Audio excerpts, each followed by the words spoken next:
أعوذ بالله من الشيطان الرجيم بسم الله الرحمن الرحيم الحمد لله رب العالمين وبه نستعين اللهم صل على سيدنا محمد النبي الأمي وعلى آله وصحبه وسلم رب اشرح لي صدري ويسر لي أمري واحلل عقدة من لساني يفقه قولي ولا حول ولا قوة إلا بالله العلي العظيم إلهي أنت مقصودي ورضاك مطلوبي أعطني محبتك ومعرفتك. السلام عليكم ورحمة الله وبركاته. الحمد لله والشكر لله والصلاة والسلام على رسول الله أما بعد. Pertama sekali, mari kita bersyukur kehadrat Allah Subhanahu wa Ta'ala yang telah mengurniakan hidayah dan taufik dan nikmat-nikmat yang lain zahir dan batin. Mudah-mudahan segala nikmat-nikmat itu berkekalan dikurniakan kepada kita semua.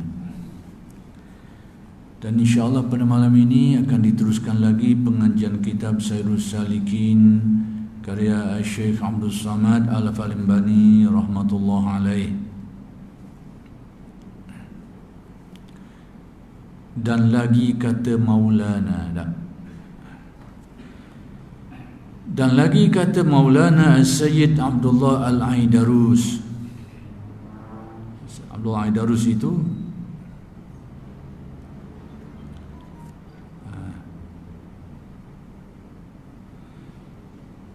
wa ba'du ke atas lagi. Betul wa ba'du falaysa lana tariqun wa minhajun siwal kitabi was sunnati wa qad syaraha dhalika kullahu sayyidul musannifina wa baqiyatul mujtahidina hujjatul Islam Al-Ghazali al-mulaqabu bi'ajubati zaman ihya ulumiddin alladhi huwa ibaratun an syarhil kitabi wa sunnati wa tariqah.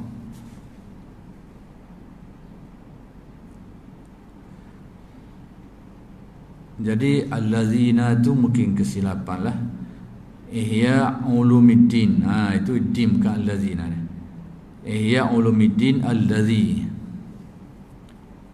Jadi ad-din tu nampak macam ada titik jadi dal bukan zal. Ihya ulumiddin allazi huwa ibaratun an syarhil kitabi wa sunnati wa tariqah. Baik, artinya dan kemudian daripada itu tiada bagi kami tariqah yakni tarekat dan jalan yang lain daripada Quran dan hadis. Yakni kita ni tak ada jalan lain dah nak ni untuk mencapai redha Allah Ta'ala ni. Tak ada jalan lain kecuali jalan Al-Quran dan As-Sunnah, Alkitab dan Sunnah. Itu dasarnya. Dengan arti bagi kita ni, kalau kita nak tempuh satu perjalanan yang membawa kepada redha Allah, yang membawa kepada redha Tuhan pencipta seluruh alam ni, supaya kita dapat bahagia dunia dan akhirat, tak ada laluan lain kecuali dua je, iaitu Al-Quran dan As-Sunnah. Tapi Al-Quran dan As-Sunnah ni luah dak lalu. Dia seumpama lautan lah. Jadi kita ni kalau tak ada kemahiran main teruk laut tu tak tahu nak tuju. Kerana luah dah lalu. Jadi kita kena ada orang tukang pandu kapal tu, perahu ke kapal ke, tukang bawa kita ke haluan yang betul. Itu bandingannya. Jadi hari ini adalah slogan-slogan mengajak orang ramai ni balik kepada Quran dan Sunnah. Jadi slogan-slogan semacam tu kalau kita amat-amati, kalau kita perhati molek-molek, dia ada tujuan. Tujuannya supaya manusia ni tak terikat lagi dengan alim ulama. Supaya manusia ni, kita hari ni terus kepada Al-Quran dan hadis. Bandingannya, keadaan semacam ni kalau kita nak banding, macam orang teruk kita ke laut lah. Teruk kita ke laut. Jadi Al-Quran dan Sunnah ni luah. Jadi bila teruk ke laut, kita dah tahu nak tuju ke mana, dah nampak nak kita ke mana. Jadi slogan baru hari ini kembali kepada Quran Sunnah.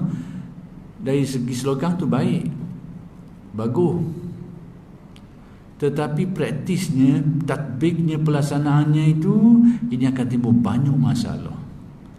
Kerana ada semangat lain, ada tujuan lain yang tersirat di sebalik slogan baik itu, iaitu nak menjauhkan kita ni daripada alim ulama dalam menghuraikan Quran dan Sunnah ni, supaya ikut akal kita masing-masing faham sendirilah Quran dan Sunnah. Ibarat kat teruk tengah laut, kau nak mula nak berenang ke mana-mana pun bandingannya hari ni. Jadi kita kena berhati-hati hari ni. Zaman dulu orang bercakap tu, hak tu dia cakap, hak tu dia buat, luar dalam dia sama, zahir batin dia sama. Hari ni I kena fikir 10 kali. Apa-apa yang dia percakapkan tu kena tengok balik semula. Bukan apa, hari ni manusia hilang kejujuran, hilang jujur. Maksudnya lain dia cakap, lain dia buat. Lain yang dia khabar kat orang, lain yang dia pakai, dia pegang. Dulu orang ada sifat as-sadiq ni, asirku ni, dia cakap gitu, memang itulah dia pakai, kita boleh pegang. Orang dulu dia ada sikap tu, benar. Benar ni zahir batin luar dalam dia sama, serupa. Kalau dia kata gitu, itulah pegangan dia, itulah yang menjadi apa yang kepercayaan dia. Hari ini tak tentu lagi, dan Nabi sudah beritahu kepada kita, sudah beritahu tentang fenomena ini, kejadian akan berlaku di akhir zaman ni. Banyaklah riwayat-riwayat Nabi beritahu keadaan semacam ini. Antara riwayat yang panjang Nabi sebut, yaquluna biqauli khairil bariyah, mereka berbicara menggunakan kata-kata sebaik-baik manusia. Siapa dia sebaik-baik manusia? Nabi Muhammad lah, Nabi Muhammad sallallahu alaihi wasallam. Jadi mereka berbicara menggunakan kata-kata sebaik-baik manusia, kata-kata Nabi Muhammad. Apa benda? Al-Quran dan Sunnah lah. Maksudnya kelompok ni Nabi sebut dah di akhir zaman akan timbul fenomena ni. Percakapan mereka, apa yang terkeluar di mulut mereka ni menjadi percakapan mereka ni Quran Sunnah, Quran Sunnah. Tapi apa Nabi kata? Walaisu minhu fi syai'. Tapi mereka tak ada bahagian pun, tak ada bahagian. Maksudnya apa yang mereka sebut tu sebut je, tapi mereka sendiri tak ada bahagian situ. Ini. Jadi samalah yang disebut di sini. Jadi nak diberitahu bahawa tidak ada jalan lain dah kita hari ni nak cari kebaikan, nak cari kebahagiaan dunia dan akhirat, dapat redha Allah, kecuali Al-Quran dan Sunnah. Tapi nak tepuh Quran Sunnah tu, apa pedoman kita? Sebab terlalu luas. Maka di sini antara pedoman yang diberitahu. Dan telah mensyarahkan yang demikian itu sekaliannya, Al-Quran dan Sunnah ni telah dihurai, telah disyarah keseluruhannya. Kata Sayyid Abdullah Al-Aidarus ni,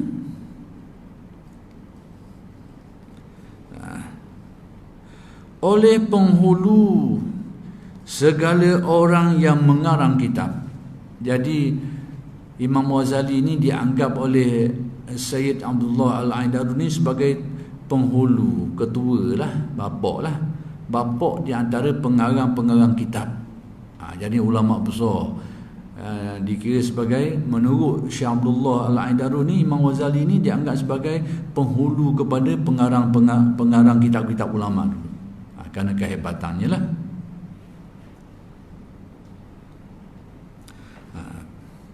Dan kesudah-sudahan daripada segala orang yang mujtahidin. Demikian juga dinilai oleh Syekh Sayyid Abdullah ni, ia nilai Imam Ghazali sebagai ahli ijtihad yang dianggap sebagai bahagian ujung, kesudahan, pengakhiran orang-orang yang ahli ijtihad. Kabarnya selepas Imam Ghazali ni dak ramai lagi dah, bukan tak ada langsung, dak ramai lagi dah orang-orang yang alim yang keilmuan dia tu sampai ke tahap boleh berijtihad. Itu dia. Jadi Imam Ghazali dianggap bahagian ujung antara orang-orang yang berkemampuan. Zaman awal Islam tu banyaklah, ramailah. Tapi zaman Imam Ghazali tu dianggap bahagian ujung. Tapi ada lagi, cuma jumlah tu mungkin tak ramai, masih ada alim ulama selepas daripada tu. Cuma menurut pandangan Sayyid ni dianggap seolah pengakhiran daripada golongan-golongan mujtahid ni, orang ahli ijtihad ni dianggap Imam Ghazali ni sebagai penghujung lah. Yang mana selepas zaman-zaman selepas tu cari orang-orang yang sampai ke darjah mujtahid ni, ijtihad ni tak ramai, dan kalau ada pun tidak sebanding dengan yang sebelumnya lagi. Itu maksudnya.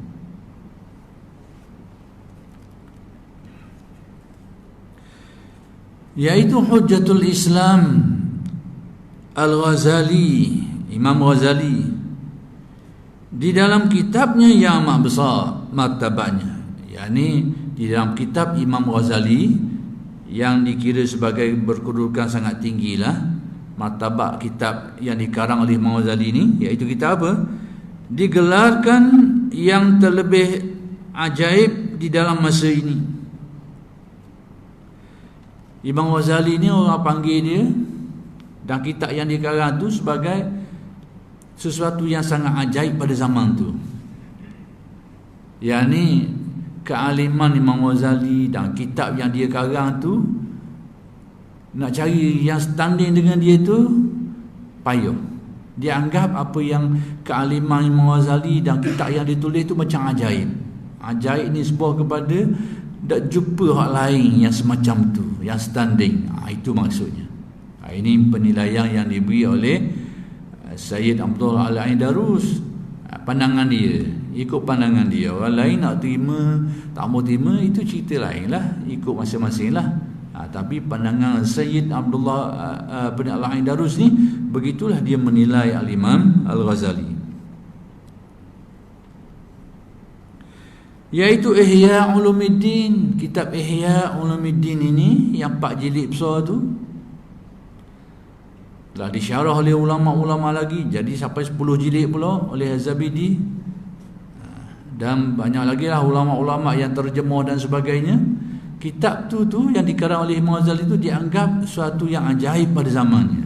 Ajaib kabarnya yang dikarang, yang mana karangan itu macam tak ada tandingan pada waktu tu, tentang mutu dia, martabat kitab tu.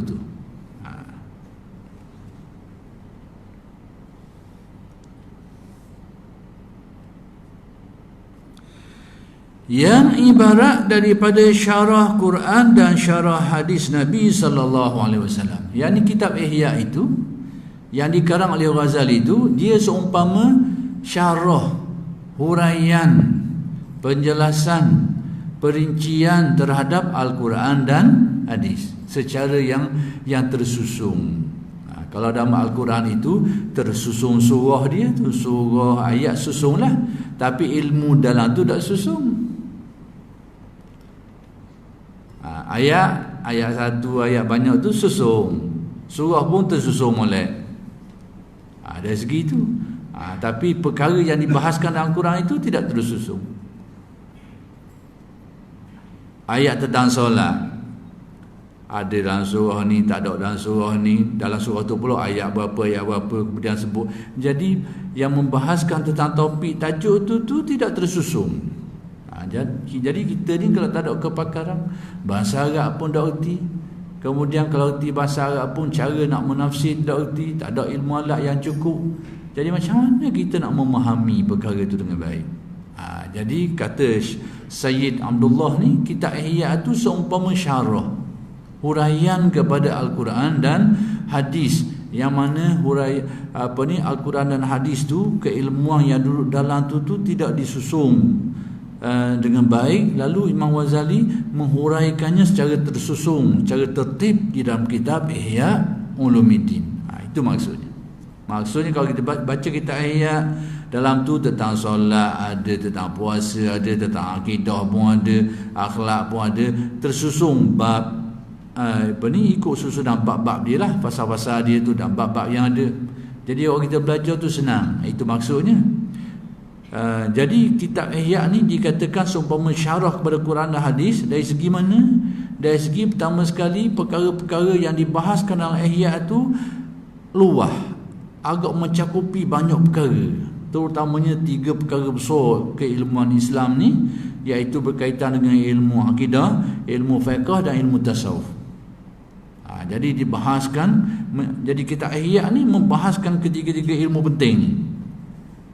Tapi kita pun tahu bahawa dalam Islam ni banyak lagi cabang-cabang ilmu lain. Cuma hak asas dasar kepada ilmu agama ni 3 perkara tu: ilmu akidah, ilmu fiqh dan ilmu tasawuf. Itu hak dasar.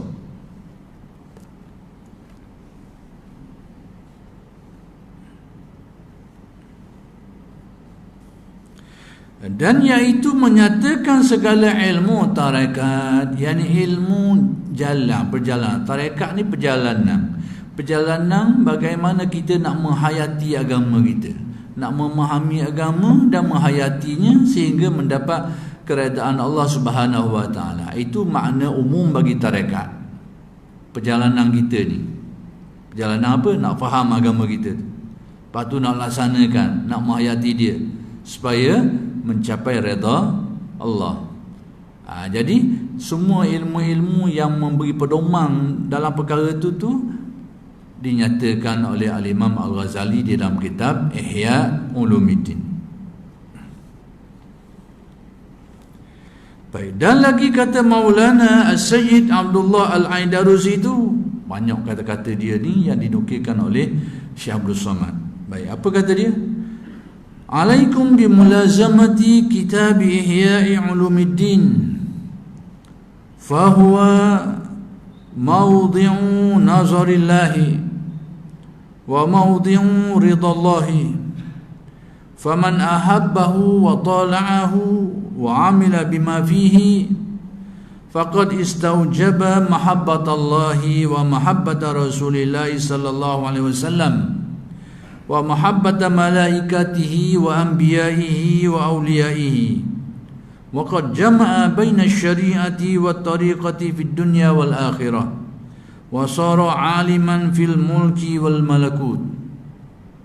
Artinya, lazimkan atas diri kamu dengan melazimkan mutala'ah, yakni hendaklah kamu membiasakan dirimu dengan membaca, mempelajari, mengkaji akan kitab Ihya Ulumuddin.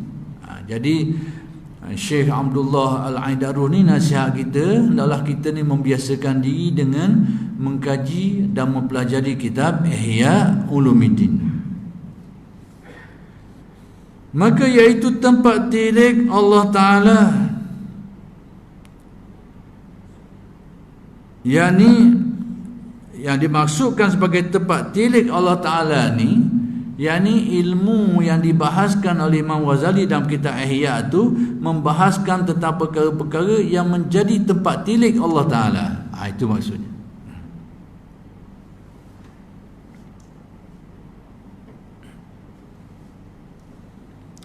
Dan tempat redha Allah Ta'ala, maksudnya yakni apa-apa yang diterangkan oleh Ghazali tu, kalau kita amalkan dia, kalau kita pelajari, fahami dan amalkan dia, insya-Allah kita akan melalui jalan yang mencapai yang membawa kepada redha Allah Subhanahu wa taala. Itu maksud kata-kata ni.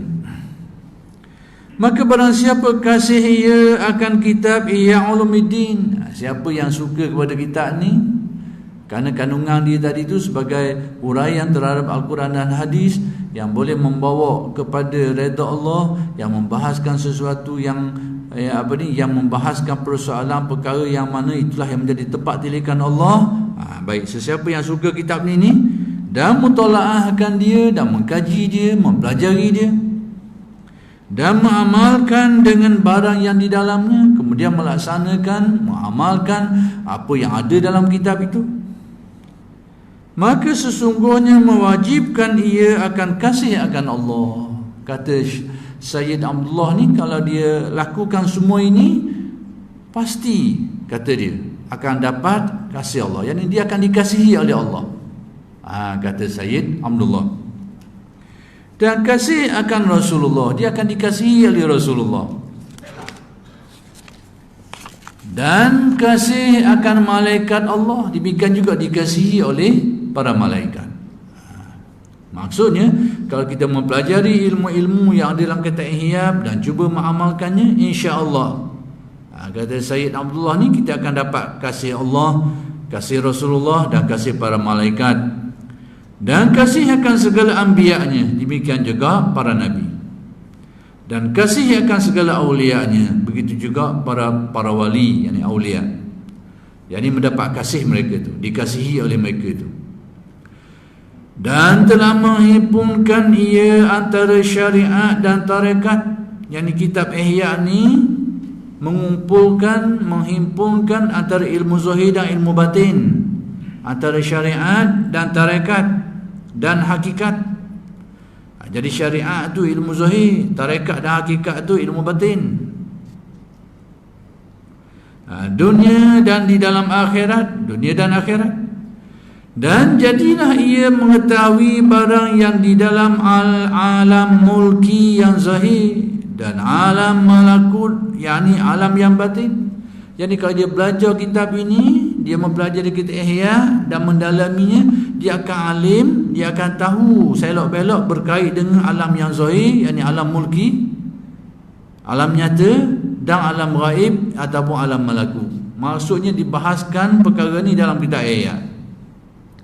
Jadi nak kau bunyi dalam kitab Ihya ni, bukan saja dia membahaskan tentang ilmu syariat yang zahir, yang dengannya kita dapat tahu tentang hukum-hukum, tentang pegangan-pegangan agama yang patut menjadi pegangan kita, tentang hukum-hukum bagaimana nak melaksanakan ibadah dan melaksanakan perintah-perintah Allah Ta'ala yang lain lagi. Tetapi dalam kitab Ihya juga dibahaskan tentang ilmu tarekat dan hakikat yang membahaskan perkara-perkara gaib, perkara yang berkait dengan ruh dan jiwa manusia. Perkara yang di sebalik tabir juga dibahaskan. Bahagian yang kedua ni lah yang tak banyak dibahaskan oleh ulama-ulama lain, yang tak ada dalam kitab-kitab lain.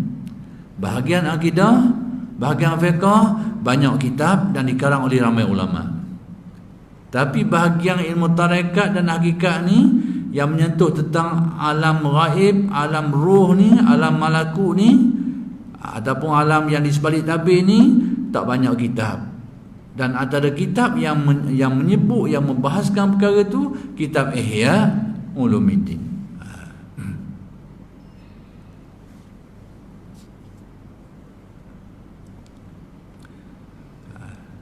Dan lagi kata Maulana Sayyid Abdullah Al-Aidarus itu, dinukilkan kata-kata Sayyid Abdullah Al-Aidarus lagi, ajma'al ulama'ul 'arifuna billahi ala annahu la syai'a anfa'a lil qalbi wa aqraba ila ridallahi min mutaba'ati hujjatil Islam Al-Ghazali wa muhabbati kutubihi, fa inna kutubal Ghazali lubbul kitabi was sunnati wa lubbul ma'quli wal manquli wallahu wakilun ala ma aqul. Baik, artinya telah berhimpun segala perkataan segala ulama. Kata Sayyid Abdullah, pendapat para ulama ini telah sepakat. ulama-ulama ahli makrifat ni mereka telah ijma', sepakat. Apa benda yang mereka sepakat ni nak kabarnya ulama-ulama yang alim ahli makrifat dulu tu mereka tidak khilaf dalam perkara ni, mereka bersepakat dalam perkara ni. Nak kabarnya nanti kita akan faham apa maksud dia ni, kenapa demikian. Dan hari ni kita akan tengok benda yang berlawan dengan benda ni lah. Baik, berhimpun segala perkataan segala ulama yang arifin, yakni ahli-ahli makrifat yang dulu ni mereka sudah ijma', mereka sepakat dah. Sepakat apa?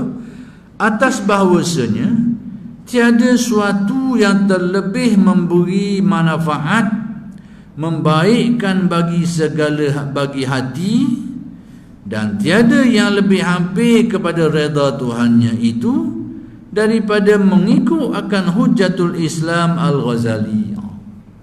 Jadi ulama-ulama ahli makrifat dulu mereka sepakat tu. Mereka sepakat, bukan seorang. Maksudnya di kalangan ahli makrifat dulu kala ni mereka sepakat menyatakan bahawa tidak ada yang lebih berkesan, lebih bermanfaat untuk merawat penyakit hati dan mendekatkan kita kepada redha Allah selain daripada yang disebut ni oleh Al-Imam Al-Ghazali. Selain daripada kita ikut Hujjatul Islam Al-Ghazali rahmatullah alaih. Jadi kenyataan ini dibuat oleh ahli-ahli makrifat yang terdahulu. Mereka sepakat kata bahawa yang paling berkesan dalam perkara ni, dalam perkara nak merawat penyakit jiwa manusia ni dan membawa manusia redha Allah ni, ikut apa yang ditulis oleh, yang diajar, yang dijelaskan oleh Al-Imam Al-Ghazali. Itu ulama-ulama dulu sepakat. Kata Sayyid Abdullah Al-Ain Darus, hari ni kita ihya ni untuk tepi. Kerana tadilah kerana ya kita kadang-kadang macam kita buat tamsilan dululah. Kadang-kadang seluar tu berubah sikit je bahagian bawah tu. Tapi hak tu lah tempat yang ambil gambar. Padahal bawah tu sikit kena api sikit berlubang, hak atas tu comel loteng mana-mana ada yang mau tengok bahagian atas tu. You nak tengok hak kaki hak berlubang sikit tu ambil gambar besar pula tu gambar tu biar nampak berlubang. Dia pakai seluar berlubang. Itu pattern hari ni. Sama juga kita ihya ni. Orang yang mengkritik kita ihya tu yang ambil tengok sudut-sudut tadi tu, sudut-sudut hadis dhaif dan sebagainya, memang tidak dinafikan ada. Tetapi kena tengok kedudukannya bagaimana Ghazali menempatkan hadis tu dan menggunakan hadis tu, kena tengok. Itu tidak tengok. Jadi hari ini ni perkara-perkara seperti ini berlaku bila tidak ada sikap kita ni, orang yang dianggap sebagai orang yang nak tahu. Kalau istilah ahli tasawuf, istilah yang disebut sebagai munsif ni, orang yang nak tahu baik buruk, benar salah. Kita hari ini kurang sikap tu. Ada kita hari ni sikap apa? Ta'assub membuta tuli hari ni. Sikap munsif ni nak tahu betul ke salah, ya ke tak. Tak banyak orang yang memiliki sifat tu hari ni. Kebanyakannya dia ada sikap dia pakai, dia nak pakai, dia tolak habis hak dia tak pakai. Dia pegang, dia pakai, hak dia tak pakai, dia tahu tepi belaka. Kadang-kadang berlaku di kala antara alim ulama kita ni, dia sembunyi dalil. Sebab apa? Kerana tak sejoin dengan pegangan dia. Dia tutup tak setarang dalil. Hari ni jadi ahli macam ni bukan orang ahli yang jujur. Orang ahli yang jujur ni dia kabur betul salah. Dia nak pegang pendapat mana-mana tu kau anda dia lah. Tak dia lah. Tapi kita kabur dulu. Orang ni kata gini, orang ni kata gini. Cuma saya setuju pendapat ni hasilnya. Tapi hari ni tak gitu. Hak mana tak setuju dengan dia tutup. Itu gaya Yahudi. Yahudi gaya baca kitab, mana-mana ada ikut kehendak dia, dia tutup. Dia tak apa nak tengok, dia tutup. Jadi hanya nampak benda yang no je. Ini bukan gaya alim ulama dulu. Ulama dulu dia akan tengok belaka dalil. Dalil yang setuju dengan dia, ada setuju dengan dia. Lepas tu dia buat kesimpulan. Dia nak pakai mana-mana kau ada dia. Itu gaya alim ulama dulu dalam mengkaji. Hari ini lain. Mana-mana dalil ada menghak ke dia, dia tutup asnya, buat dah nampak je. Dia hanya tunjuk dalil-dalil yang no je. Ini ciri golongan muta'assibnya ahli orang ta'assub, orang fanatik. Bukan orang yang munsif, orang yang nak tahu, orang yang nak menilai sesuatu dengan adil. Bukan macam itu. Dan pattern ni banyak hari ni. Pattern propagandis ni. Propagandis ni dia nak propaganda hak dia nak tu. Pegangan dia tu. Dia tak kira kuat dah kuat, tak kisah. Yang penting dia pegang ni, dia nak haru orang lain supaya pakai belaka. Ini pattern ni ramai hari ni. Pattern hak nak nilai sungguh betul boleh pakai, ini kurang. Bukan tak ada, kurang yang ada sikap seperti itu hari ini. Itulah yang banyak hari ni kita tengok dalam WhatsApp tu, jenis gini udah haru orang supaya pakai pendapat dia, tolak habis pendapat orang lain-lain. Ini pattern ni amal hari ni. Nak kata apa, fitnah hari zaman.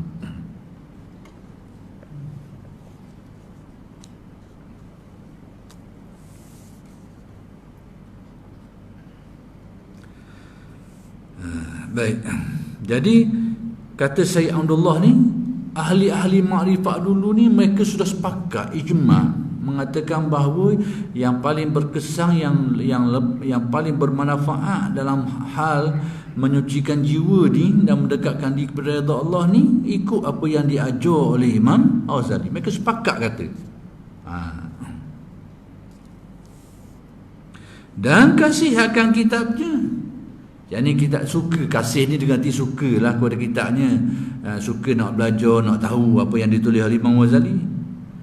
Maka bahawasanya segala kitab Imam Al-Ghazali itu, iaitu isi Quran dan isi hadis.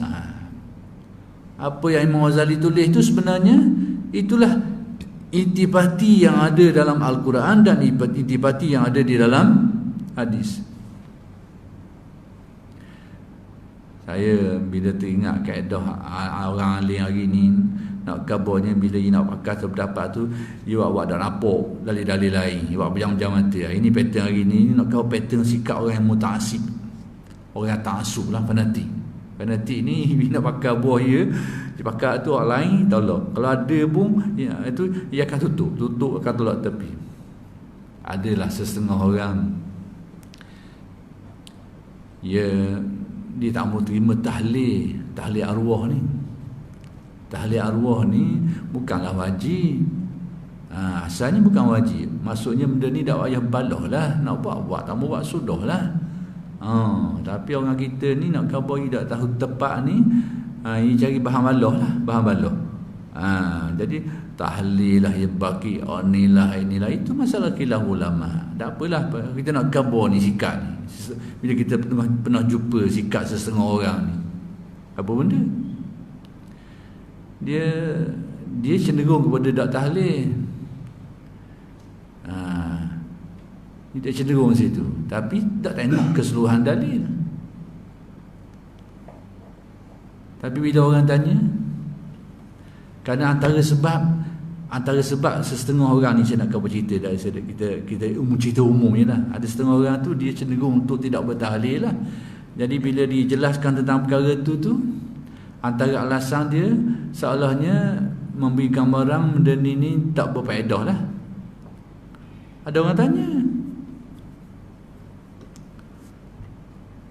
pendapat ulama macam mana dengan pendapat majoriti ulama berkaitan dengan bacaan-bacaan ni yang dihadiahkan kepada si mati itu, siapa kedok ke mati? Nak tahu pendapat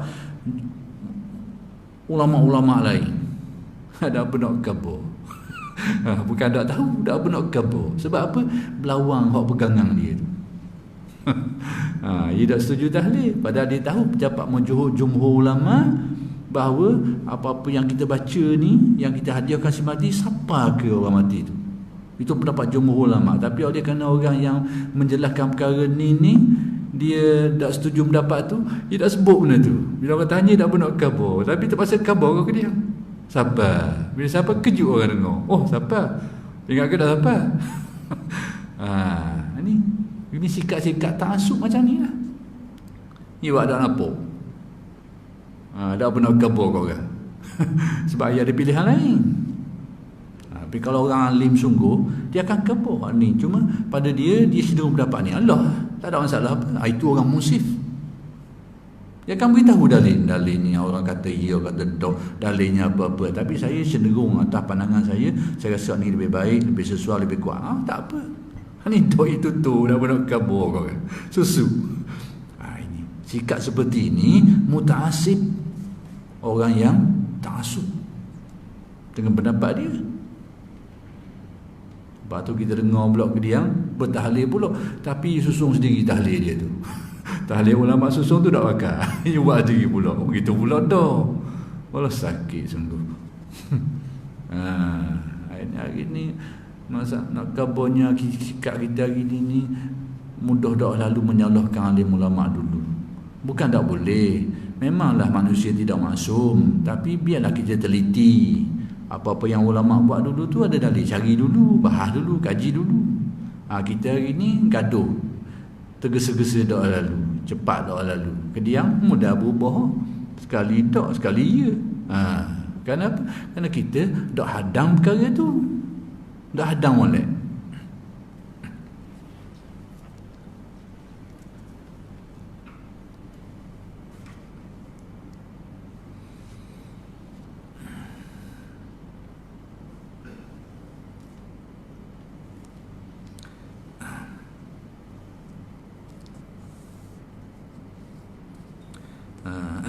Baik. Isi Al-Quran dan isi hadis, iaitu isi Al-Quran, yakni mutiara Al-Quran, intipati Al-Quran dan hadis. Yakni kitab Ihya ni sebenarnya kalau kita amat-amati saripati daripada Quran dan hadis tu, yang dikumpulkan oleh Ghazali, yang disusun, yang diterangkan di dalam kitab Ihya tu. Itu sebenarnya.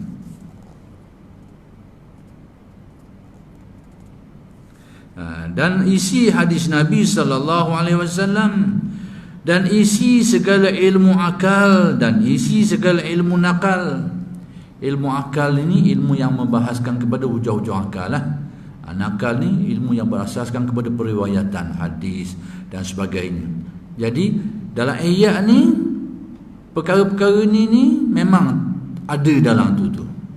Bahkan intipati daripada ajaran Al-Quran dan hadis, ilmu-ilmu aqliyah, ilmu-ilmu naqliyah itu memang disebut oleh Ghazali, dibahaskan oleh Ghazali dalam kitab Ihya. Dan Allah Ta'ala itu wakil, yakni tempat berserah atas segala yang aku kata itu. Kata Sayyid Abdullah Al-Aidaruh ni, apa-apa yang aku kata ni maka Allah Ta'ala tempat berserah. Yang ni aku berserah ke dia, yang dengan erti aku apa yang aku kata ni aku jamin, seolahnya aku serah pada Allah Ta'ala lah, bahawa aku kata ni memang begitulah sebenarnya. Aku kata dengan jujur, seolahnya begitulah. Jadi Sayyid Abdullah Al-Adaru nak khabar kepada kita, apa yang dia berkata ni dia beritahu sejujur-jujurnya lah. Sebab tu Allah lah tempat berserah, aku serah pada Allah Ta'ala atas pandangan aku ni. Yang sejauh yang aku dapati, sejauh yang aku tahu tentang perkara ni begini, kata Sayyid Abdullah Al-Aidarus.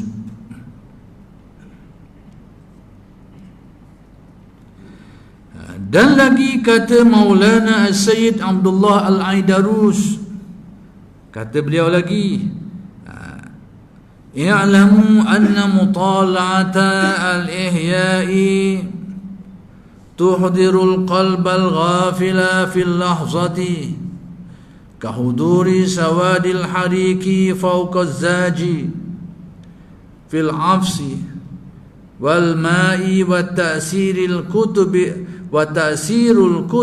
Ghazali wadihun wa zahirun mujarrabun inda kulli mu'min. Artinya, ketahui olehmu bahwasanya mutala'ah, yakni mempelajari, mengkaji dan meneliti akan kitab Ihya Ulumuddin itu menghadirkan orang yang lalai, yakni mengingatkan hati orang yang lupa akan Allah Ta'ala. Yakni kata Sayyid Abdullah Al-Aidaru ni, kalau kita belajar kitab Ihya, kita meneliti kitab Ihya, ada kesannya kalau hati kita lalai ni, insya-Allah akan jadi lembut sikit, akan jadi hati yang lupa ni akan jadi ingat kepada Allah. Nak khabar apa-apa yang dibahaskan oleh Ghazali itu memang sangat membantu untuk menghadirkan hati kita, mengingatkan hati kita dan menghubungkan dia dengan Allah Subhanahu wa taala. Itu antara kata-kata Sayyid Abdullah Al-Aidarus tentang kitab Ihya Ulumuddin. Jadi oleh kerana sudah masuk waktu Isya, kita berhenti setakat ini dulu dan insya-Allah kita akan sambung pada minggu-minggu yang akan datang. Aqulu qawli hadza wa astaghfirullahal azim li wa lakum. Assalamualaikum warahmatullahi wabarakatuh.